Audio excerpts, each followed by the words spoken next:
cufame waan yaadame baay'ina miseensa keessaniitiinis wal qabatee karaa seera qabeessa ta'een gurmooftanii laayisansii argattanii laayisensii saniin immoo biiroo banachuu hin dandeettu. Biiroo banachuu gaafa jennu akkuma isin kaastanii dhimma siyaasarraa gaafa bilisa taane, dhimma amantii garaagaraatirraa gaafa bilisa taane wanti nuti hojjechuu hin dandeenye gonkumaa hin jiru waan ta'eef waa hunda hojjechuu hin dandeenya. Kara sanii yoo na hubattan gaariidha.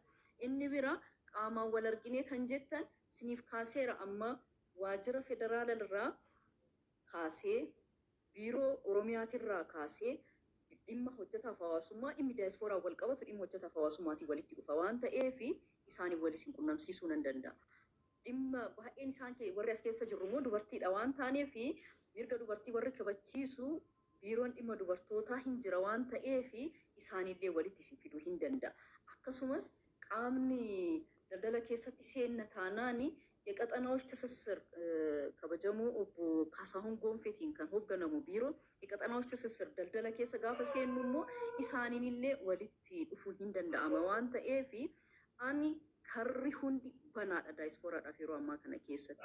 Inni guddaan garuu wanti irraa bilisa ta'uu qabnu maalinni amantaa keessa seenuu hin qabdanii, dhimma sabaa wal qabatu keessa seenuu hin qabdanii, dhimma siyaasaa wal qabatu keessa seenuu hin qabdanii jechuudha.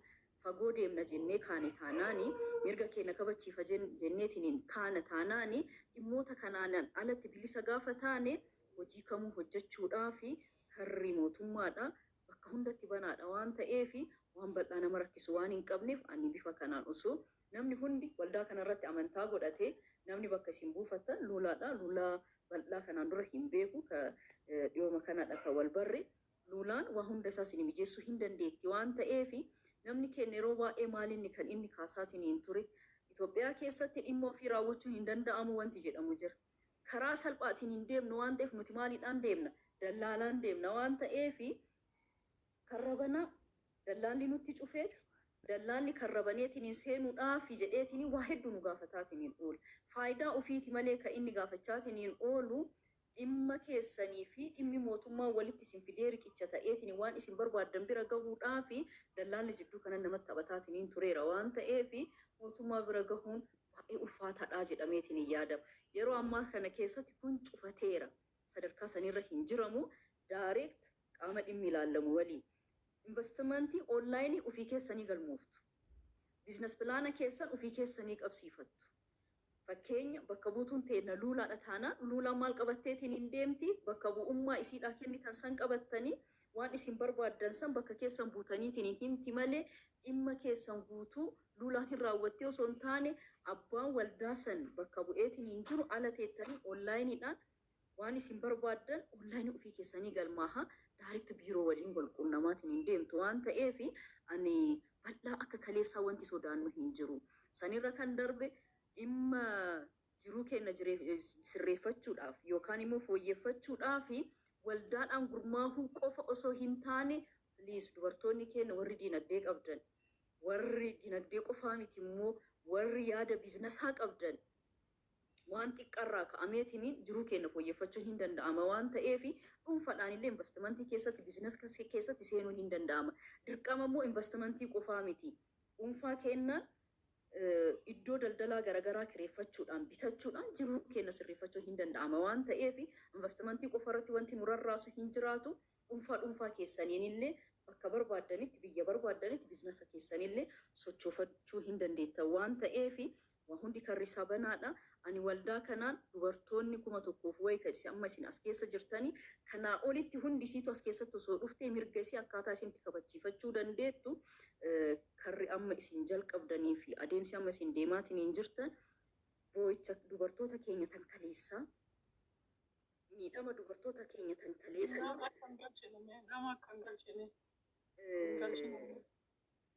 boo'icha kan kaleessa ka dubartoota keenya harmee teenyaa dubartoonni bal'aan isaanii qalbiin isaanii gad lakkisee hadha maraatanii ba'ee keessa deemaatiin hin jiran san haquun hin danda'ama waan ta'eef ani waldaa kana keessatti gurmaahuun keessan inni guddaan mirga dubartoota keenyaa sirriitti bakkatti deebisuu hin danda'ama waan ta'eef ansan qofaayyuu miti dubartoota irratti qofa osoo hin taane meebii gara biraatiitti na fudhataatiin hin jira yaanni kiyya warra dhiirotaallee barsiisuun nu gaafata waan ta'eef hin barsiifne isaanillee maaliif fuudharraa raawwata gara alaa hin erga dubartoota keenya qabeenya isiititti taphataatiin umrii isiititti taphataatiin kan jiru baay'eetu jira jechuudha. Hin fuudha nikaa hin godhaa fi sanbooda alatti erga qabeenya isiitiin inni asitti ittiin taphataa oole. Niitii lamaa sadii warri fuudheetiin itti taphataatiin hin jiran baay'eetu jira jechuudha. Sanii miti amma maal orgaatiin hin jirra nuti hoggansa keenya kan ta'e miti ala jirtuu miti asuma biyya keessa kan jirtu fuudharraa raawwata taana hoggansarra ari'aatiin hin jirra. Hin danda'amu jennee jala sararreetti deemaatiin hin jirra. Kanaaf warra dubartii qofaa miti warra dhiirotaatu barsiisuudhaaf waldaan kun nu gargaara waan ta'eef wanti jalqabamee jira biyya keessatti illee isin faanallee taanee dhimma kanatti deemuudhaaf homaa wanti nu rakkisu hin jiraatu.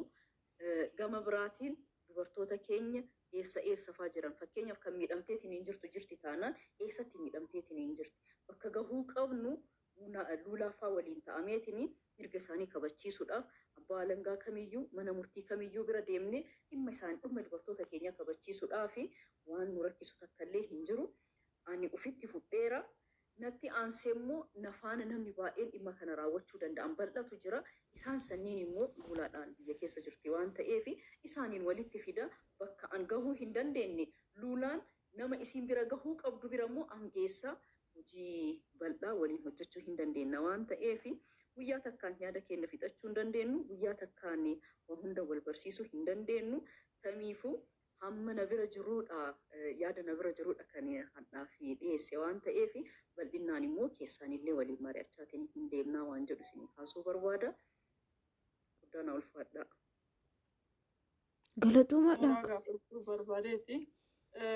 Sheer kaampaaniidha wal qabatee sheer kaampaanii riil isteet irratti nuti amma propoozaal illee kan qopheessaa jirru maaliif nama bakka taa'u qabutu bakka dhaabatu maalii jettee akkas bakka wayii marti fedhaa dhaabbata kana keessa warri jiru parsantii 95 warri tahanii mana jireenyaati kaayyoon isaanii jechuudha. Mana jireenyaati waan ta'eef mana jireenyaa kana ammoo godinaalee Oromiyaa hunda keessatti fakkeenyaaf amma bakka jireenyaa ani magaalaa Adaamaatti yookaan gaafachuuf barbaadu taate I think jiraattu magaalaa Adaamaa ta'uu qaba mattaawoqiyaa qabaachuu qaba natti fakkaata.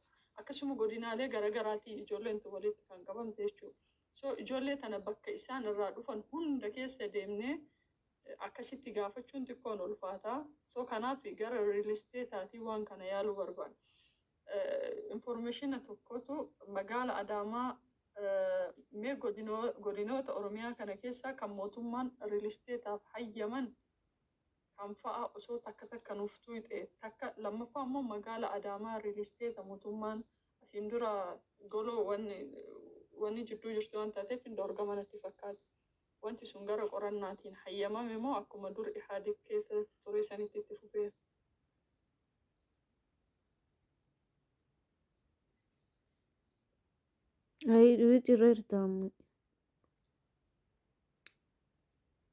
Mirkaneessuudhaaf pirojektii bareeda. Mana jireenyaa argachuudhaaf mana jireenyaatii fi sheer kaampaaniin garaagarummaa qaba.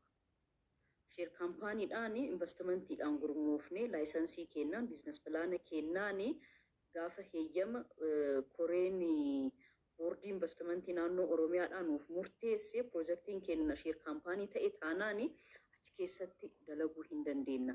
Eessafaatti hirmaachuu dandeenya jedhameetiin kan ka'ee fi kan bakki itti dhoorkame hin jiru. Magaalaa Finfinnee keessatti argitan taanaan investimentiidhaan miti baay'een isaanii sheer kaampaanii babal'aan dhaabbileen babal'aan argitan taanaan maqaa dhaabbata isaanii sanii laffeen mootummaadhaa yookiin manneen moofaa duraanii bitaniitiin G+2, G+7, G+8 ijaaraniiti akkasitti immoo kaartaatti baasanii gurguraatiin hin jiru. Kireessas jiru waan ta'eef Finfinneen keessatti investimentiidhaan osoo hin taane manneen moofaa duraanii laffeen manneen moofaa san kaasaniiti biildingii isaa ijaaranii sheer kaampaaniidhaan deebisanii gurguruu akka danda'an eeyyama mootummaan guutuu kennee fi kaartaa baasee fi karaa guutuu ta'een dabarseetiin hin gurgurataatiin hin jira jechuudha. Qaamni sheer kaampaanii saniin gurmaaheetiin hin jiru. Magaalaa Adaamaa keessatti akka kaleessaa sanii miti lolaan keessas jirta waan ta'eef dhimmoonni gaafa itti seennee hubannuu fi gaafa ilaalaa wanti nama rakkisu jiraachuu danda'a. Baay'een isaa magaalaa Adaamaa keessatti namni keenya nama bal'inaan kan kaasaatiin hin jiru manni baay'een diigameera. Caraqaadha waan ta'eef.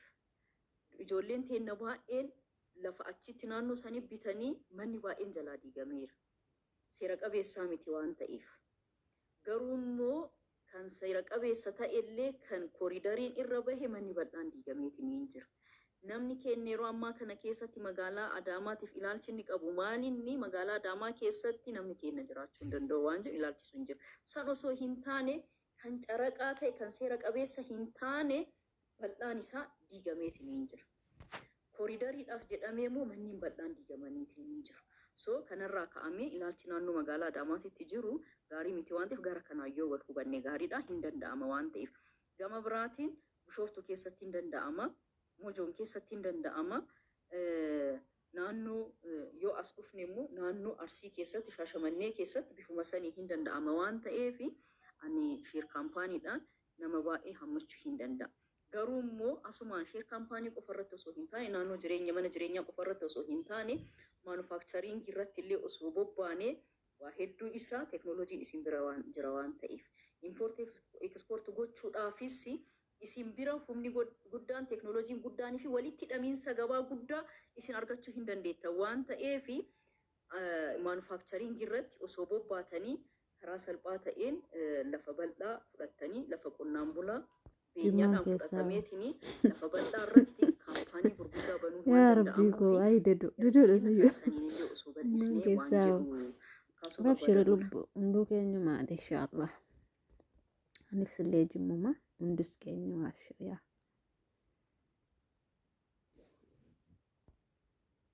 Okay.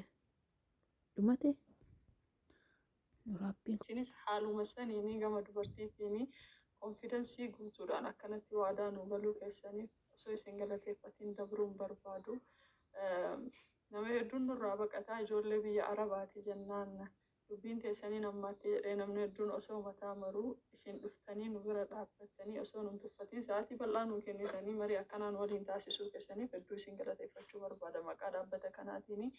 Yeroo biraas haala ibsa isinirraa barbaannuuni gaafii miseensota walitti qabne isin gaafanna marsaa biraa irratti isin affeerree gama warroota keessa jirtaniitii fi yaa namni kun nama guyyaa hojiirra oolee amma immoo nutu affeeratee bakka sana dhufanii isin hunda yaa tiiktaaka isaaniin fayyadaman nutu beeka ibn gara sa'aat 6-7 illee yoonii gara keessaa ka deebisnu taate isaan geggeessuu hin dandeenyu komii malee homaa hin fuunu waan taateef keessummaa keenya asumaan galateeffannee isaan geggeessinee gaafii miseensota ammoo qaboyaayiidhaan qabannee gama keessaatiin isaan gaafannee gama viidiyootiin isin deebisuu ni dandeenya.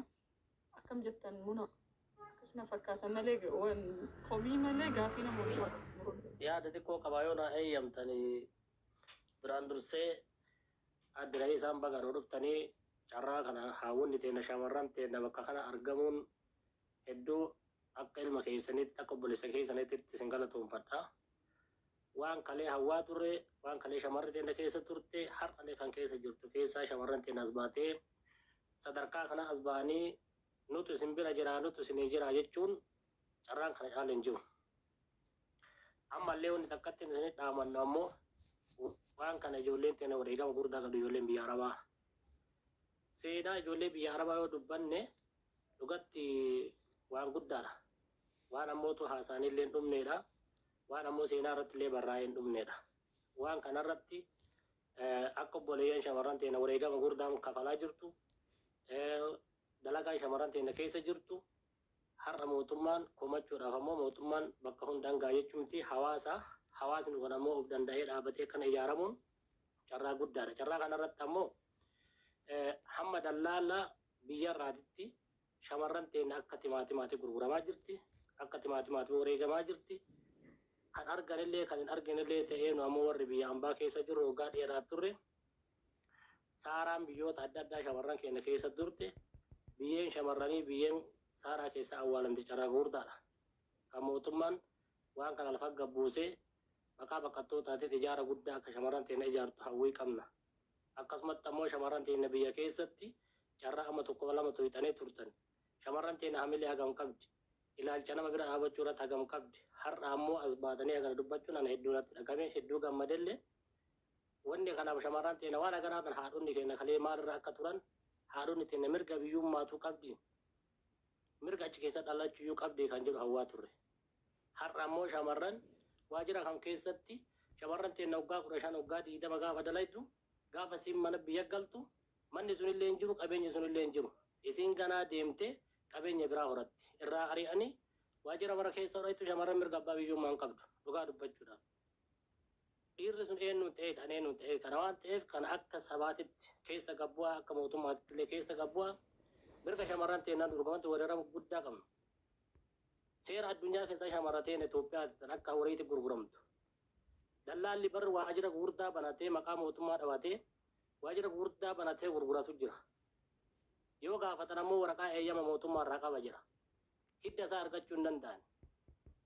Kanaafuu waan kanallee mootummaan akka dhaamsaatitti akka shamarran teenya nu hordoftan abbaallee taatanii fi haadhallee taatanii fi shamarran teenya biyya ambaasitti illee kabajaan qabdu yoo dhugaa dubbanne imbaasii keessatti illee bakka jirtanitti shamarran teenya akka nu kabajamtu waamicha nu godhaa fi imbaasii biyya kamuu jirtu keessa shamarran teenya argattee yoo argattu mirga akkasiin qabdu hedduu galatooma yoo haasaa keessatti dogongoraan isin tuqe dhiifama nuuf falchaa hedduu galatooma isin jechuu barbaada. Ay, makin banamiti. Diray sa makin banamiti. Mati ni manu jirre ko. Mahal taani je keessa la. Taani namni nama kolfisiisa.